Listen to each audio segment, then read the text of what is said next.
Et bonjour à tous, bonjour à toutes. On se retrouve aujourd'hui pour la dernière preview des quarts de MSL. C'est aujourd'hui, c'est le grand jour, c'est le jour J, Mario.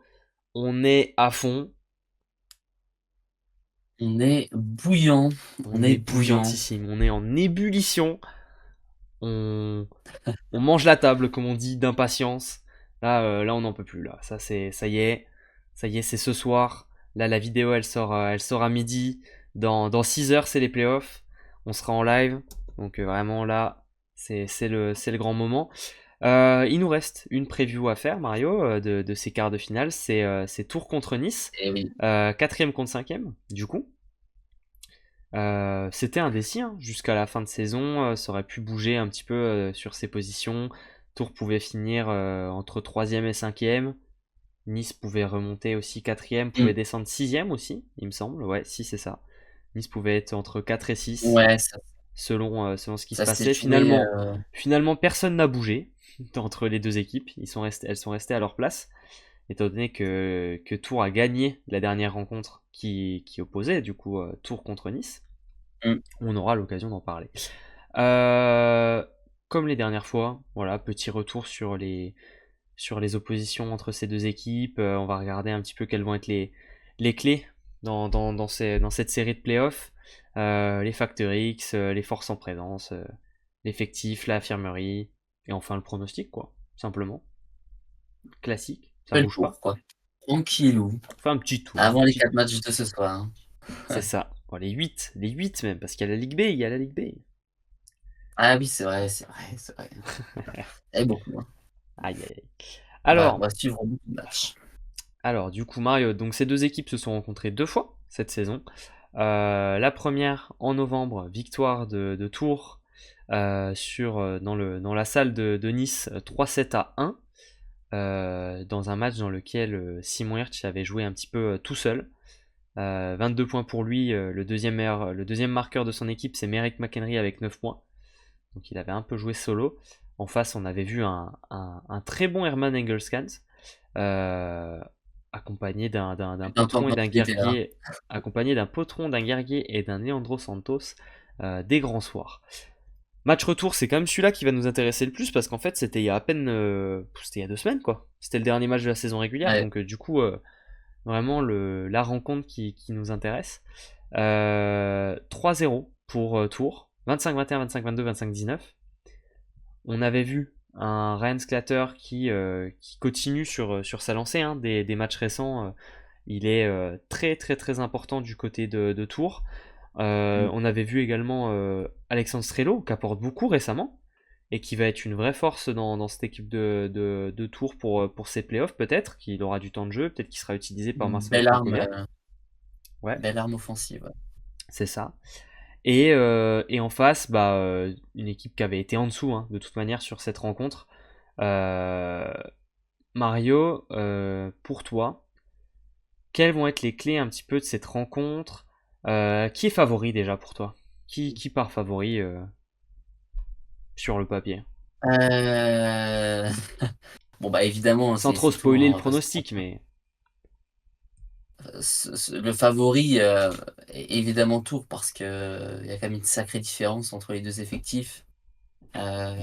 Surtout au niveau de l'expérience, hein. Heu, il y a quand même, une un écart énorme, donc c'est évidemment Tours. Et je sais plus ta deuxième question. la deuxième c'était un peu quelles vont être les clés de ce match. Ah oui. Euh, voilà. Alors, c'est q les clés de cet, affrontement, je dirais que du côté niçois, ça va être évidemment le bloc niçois qu'on n'a pas vu durant la dernière, confrontation, donc c'est-à-dire, Emerick McHenry et Rodney Akong.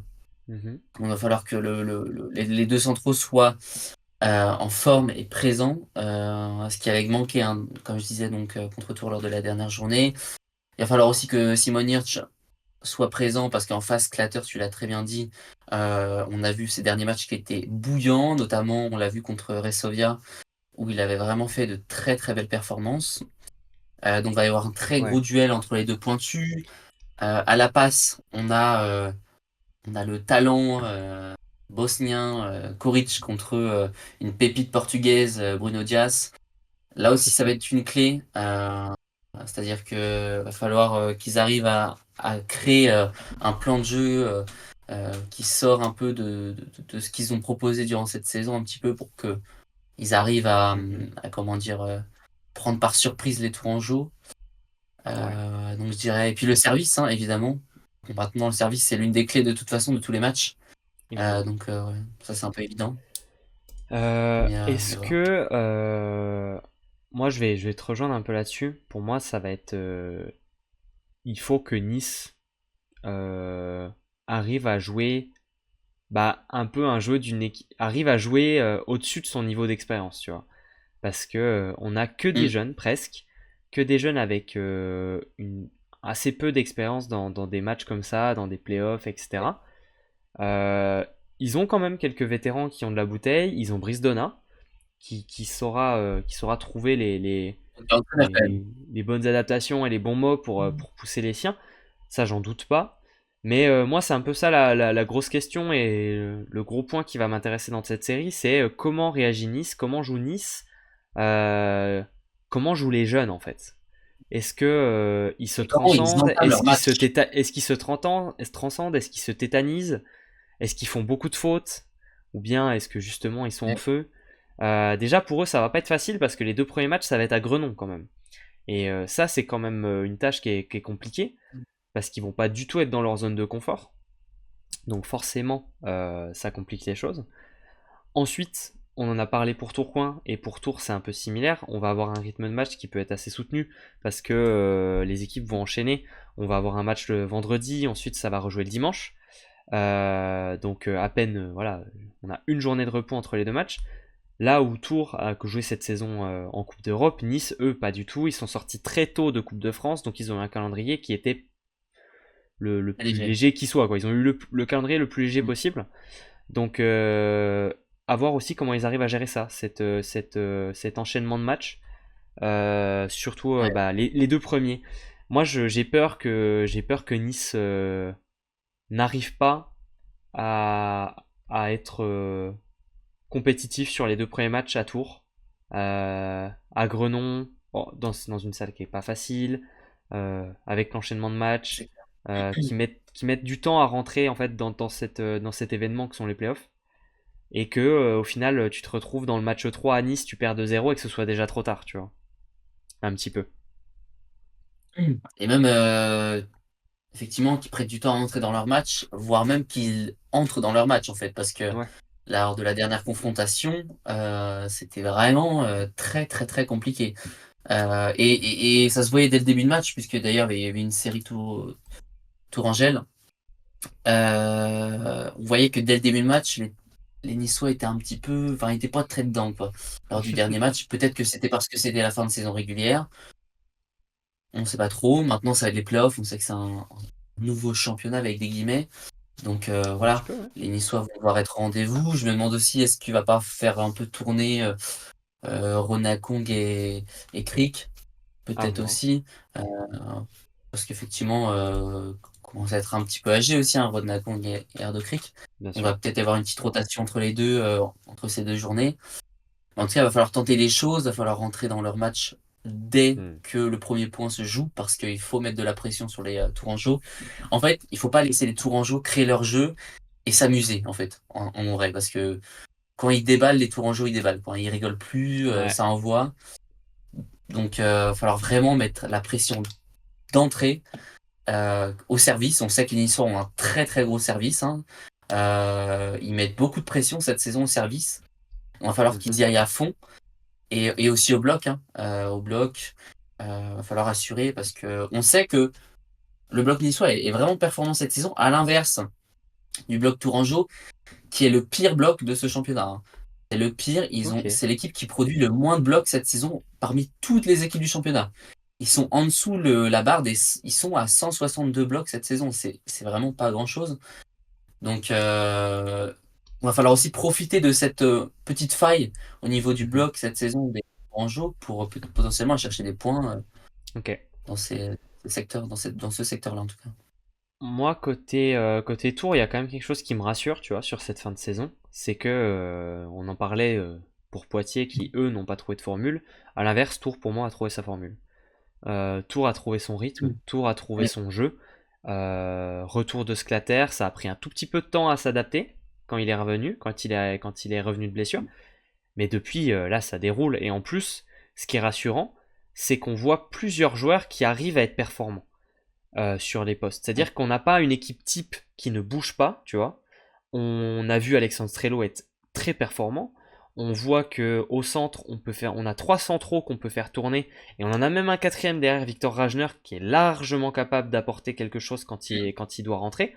Donc voilà, on a quatre centraux qui sont compétitifs. Euh, en 4, on en a 3 voire 4 parce qu'évidemment Guerguet est pas non plus une tanche, tu vois.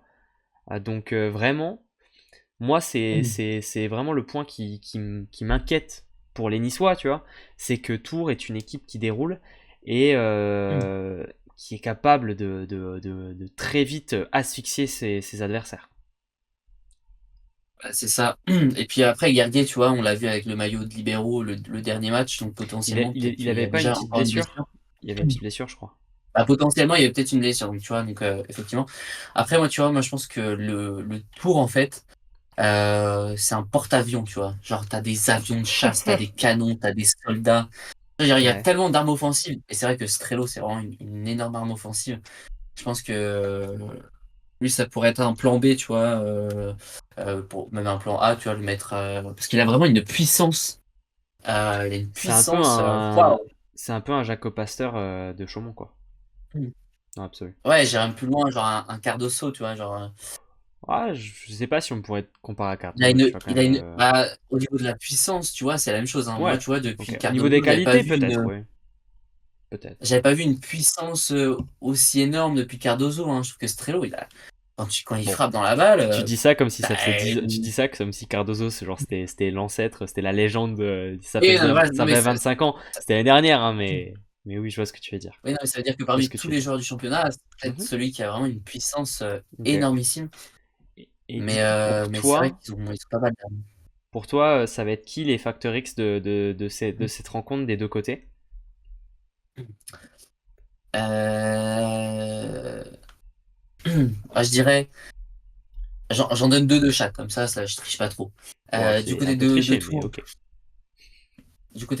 je dirais Zeljko Koric quand même, parce Mhm. que voilà, ça va être lui qui va être le chef d'orchestre. Il va devoir faire en sorte que tous les instruments arrivent à s'aligner en même temps.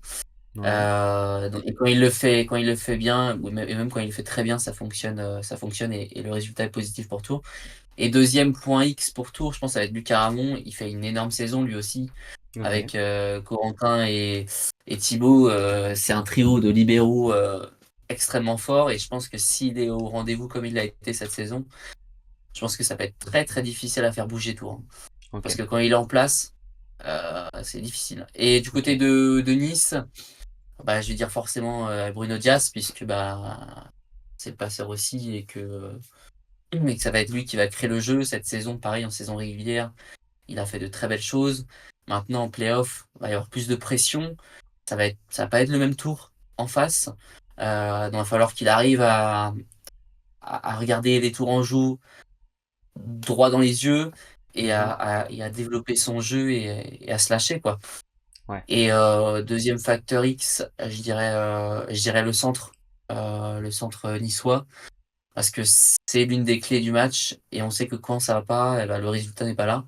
On va falloir que Merrick McHenry soit dedans direct dès le début et qu'il envoie, quoi. Qu'il envoie, que ce Mhm. soit en attaque, mais surtout au bloc, qu'il Ok. n'hésite pas à y aller, à se positionner correctement et à Pour moi, dans cette rencontre, en fait, je trouve qu'on a un peu deux équipes qui peuvent être similaires sur un point, c'est-à-dire qu'on a deux pointus qui sont fiables et qui sont réguliers. Moi, j'ai assez peu de doutes sur le fait que et Simon Hirsch et Ryan Clatter vont être performants. Donc pour moi, c'est pas mes facteurs X parce que tu vois, c'est ça. je les vois bons. Des deux Par côtés. contre, du coup, moi, ce qui pour moi peut changer complètement la rencontre, ça va être le niveau de la deuxième arme offensive. Quelle équipe va arriver à avoir une deuxième arme offensive qui pèse sur le match Et du coup, pour moi, mon facteur X, en fait, dans l'équipe de Tours, ça va être Antoine Potron.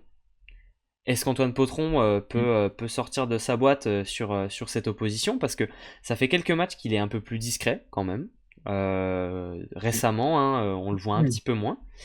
Au profit peut-être de Strello ou de Quiroga, mais je vais quand même donner Antoine Potron. Et en face, côté niçois, bah là, là j'ai un peu le doute. Qui est vraiment la deuxième arme offensive de Nice? Est-ce qu'il y en a une? Ah, En fait, depuis le début de la saison, il n'y en a pas, il y a pas vraiment un joueur qui s'impose comme étant la deuxième arme offensive. Est-ce que ce sera Martilla? Est-ce au que cas où, ce t'as Thomas sera... Fligue, hein, derrière, hein.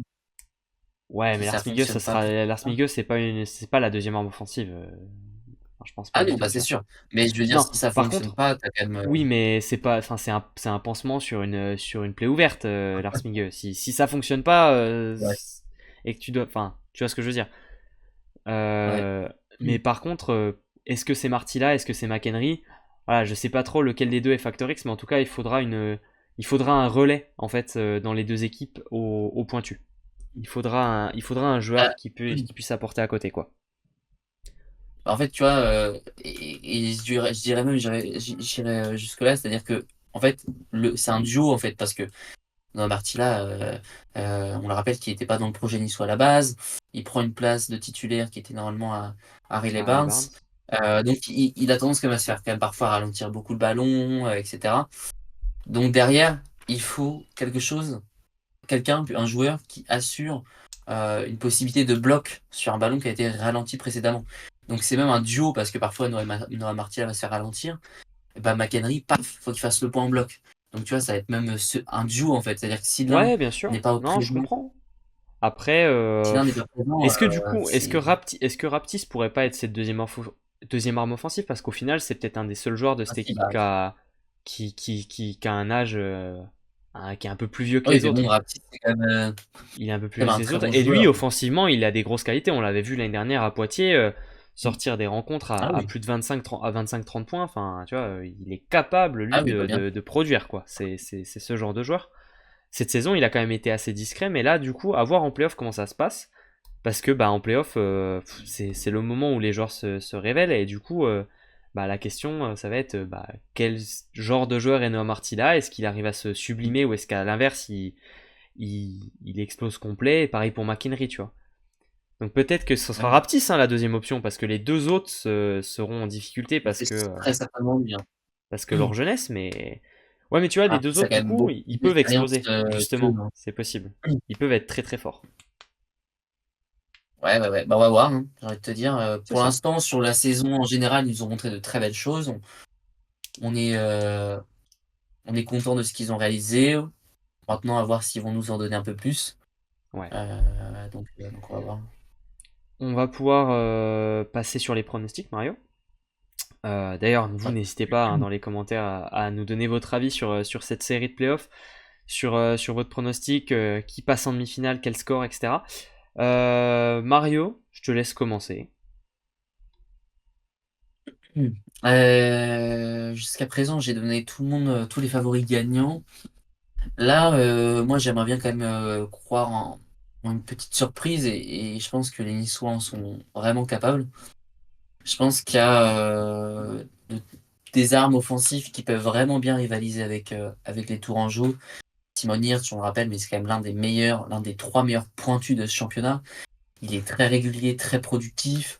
On a des centraux à Nice qui sont productifs aussi. On a plus de 200 blocs à la saison. Donc c'est vraiment performant. Et on parle quand même du même duo parce que Ardo Crick, il est rentré quelques fois pour servir, mais globalement, ça a toujours été McHenry et Rodney Akong. On a Noah Martilla qui ne cesse de grandir. On a Raptis, tu le disais, deuxième arme offensive. Mason Briggs, il s'améliore au fur et à mesure. Donc on a vraiment une équipe qui est capable de rivaliser avec une équipe Mhm. tourangelle qui certes a aussi des armes offensives, mais qui est capable aussi de nous sortir des matchs un peu compliqués où les solutions vont être sur le banc, mais après, à voir si ça fonctionne. Moi, comme je disais, pour moi, les Tourangeaux, ils ont un bloc qui fonctionne pas beaucoup cette saison. Et pour moi, ça va être compliqué parce que on sait que les Niçois, c'est une équipe qui doit être bloquée pour quand même derrière enchaîner. Et là, si les Niçois sont pas bloqués, eh ben, ça va dérouler, hein, parce que Simon Hirt, il va se faire plaisir. Noah Martilla, il va trouver des petites techniques pour remettre le ballon, poser le ballon derrière. Donc je pense que les Niçois sont capables d'aller chercher un résultat contre Tours. Ça va être difficile, ça c'est sûr. Mais je me dis que je vois bien un petit 3-2 en quart de finale contre Tours. Donc victoire de Parce que Nice 3-2. aussi, on l'a vu effectivement, on a vu Sclatter aussi effectivement en bonne forme, mais on l'a pas vu encore en mauvaise forme. Donc on sait pas trop ce que ça peut donner Bah à justement, du réellement coup, Tours pourquoi sans en douter? Sclatter. Pourquoi douter? Pourquoi douter du coup? Bah parce qu'il y a forcément un donné où il va peut-être y avoir un moment de moins bien, et on Bah sait je sais pas ce pas, que hein. ça donne en fait finalement Tours sans Sclatter. Qu'est-ce que Hmm. ça va proposer, C'est vrai. etc. Donc Mais après, voilà, j'ai plus de. t'as le même problème de côté de Nice, hein. Nice sans Hirsch, oui, c'est Après, très Hirt compliqué, n'a hein. pas été absent de la saison. Il n'y a eu aucune absence. Sclatter, on le voit depuis peu parce qu'on a vu Egleskans. J'ai le souvenir qu'on en a vu un autre aussi, mais j'ai plus le nom. Fagana, ça je vois Faganas, pas. on l'a vu aussi, mais on en a vu encore un autre encore, hein, de souvenir, mais je sais plus. Attends, mais qui a joué à la France? Enfin bref, on en a vu beaucoup passer, donc on sait pas. Enfin voilà, on va voir ce que ça va donner. Hirsch, moi j'ai aucun doute sur sa régularité et sur sa présence, mais Sclatter à voir. On a vu effectivement des choses très positives en championnat comme en Coupe d'Europe. Mhm. C'est OK. Maintenant, à voir ce que ça va donner en playoff. Et puis Ouais, les Niçois aussi, ils ont rien à perdre, ils sont outsiders. ça c'est Ça sûr, fait oui, par longtemps qu'ils contre. n'ont pas été en playoff. Donc ça va vouloir en envoyer. On rappelle qu'il y a quand même des Américains qui cherchent aussi à se montrer auprès des grandes équipes. Ça va pas être les mêmes Américains que ce qu'on a vu lors du championnat, je Ok. pense, hein. Moi, je vais pas être d'accord avec toi. Je pense que Tours a un avantage certain. Pour moi, si Tours ne joue qu'à 80% de ce qu'on a vu contre Rezovia, c'est 3-0. Voilà. Il n'y a pas Mm. de, il y a pas de match. Je pense que Tours est vraiment au-dessus. D'ailleurs, c'est le cas depuis de nombreuses années, hein. Je sais plus c'est quoi la stat, mais ça fait combien de temps que Nice a pas gagné contre Tours? Ça fait, Ça fait 27 matchs, je crois. ouais, voilà, enfin, ça fait, tu vois, déjà s'ils en prennent un, ce serait déjà, tu t'arrêtes une série qui dure depuis des années, tu vois. Donc en gagner trois, en ayant les deux premiers à Grenon, franchement, moi, je vois pas comment c'est possible. Surtout qu'ils sont très jeunes, etc. Alors peut-être qu'ils vont se transcender, tu vois, parce que c'est des jeunes, tu sais pas, peut-être. Mais Ouais. pour moi, le plus probable, c'est que Tour déroule. Je vois vraiment Tour largement au-dessus. Moi, je vais dire 3-0, hein. Moi, je vais dire 3-0 pour Tour. Je vois pas. Là, je En suis fait, sûr parce que Je vois pas Nice gagner un match à Grenon sur les deux premiers. Et donc, bah derrière à 2-0 à Nice, je pense que Tour met le couvercle. Voilà. moi, je te trouve très dur, hein, parce que quand même, faut quand même se rappeler que tu as enfin, tu as peut-être l'un des meilleurs pointus du championnat dans ton équipe. Ça veut dire que ils vont beaucoup jouer dessus. Et sur un match, ça peut passer. Sur un deuxième, il va falloir un peu plus de choses, mais sur un Ouais, match, ça peut sur un passer. match, oui. Et, Mais, mais par contre, pas et plus qu'un, surtout, on quoi. s'est pris Je dis 3. une très grosse fessée lors de la dernière saison contre Tours. Donc, et Ouais, même Brice Donald l'a dit, c'était le pire match de Nice cette saison.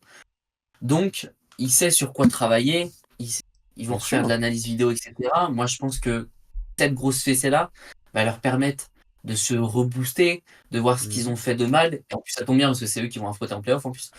Donc, je pense que les planètes, on va dire, elles sont pas alignées, mais elles sont encore un peu en diagonale, mais elles peuvent Ouais, s'aligner pour ouais. que Nice passe contre Bah, Tours. ouais, non, moi, je suis pas très confiant. Alors, j'adore hein, cette équipe de Nice, hein, franchement, évidemment, tu vois.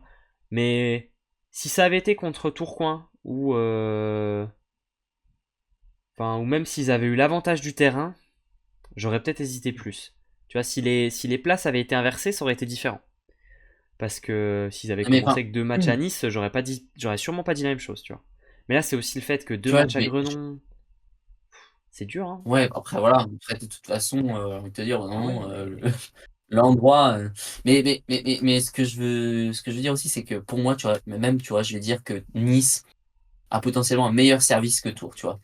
Parce que le service niçois, et même Nice en général, quand ils Ouais, sont dedans, et on rappelle quand même qu'ils ont battu Chaumont 3-0. Et on parle de Chaumont, une équipe titulaire de Chaumont. oui, d'accord. Ils ont mis une énorme pression au service. Et Nice a vraiment un très gros service et je suis convaincu que si Nice met les mêmes services qu'ils ont mis contre Chaumont face à Tours, ils peuvent vraiment aller chercher 2 matchs, 3 matchs contre Tours. Mm. Ils vont forcément peut-être en perdre un ou deux, parce que ça reste Tours en face évidemment, mais ils peuvent potentiellement aller chercher une place en demi-finale, hein. S'ils nous sortent des gros matchs comme ils nous ont proposé contre des grosses équipes cette saison, ils ont les cartes en main pour passer. Maintenant, il va falloir jouer les bonnes cartes, quoi. Parce C'est qu'en face, ça, tu as un gros joueur. c'est ça.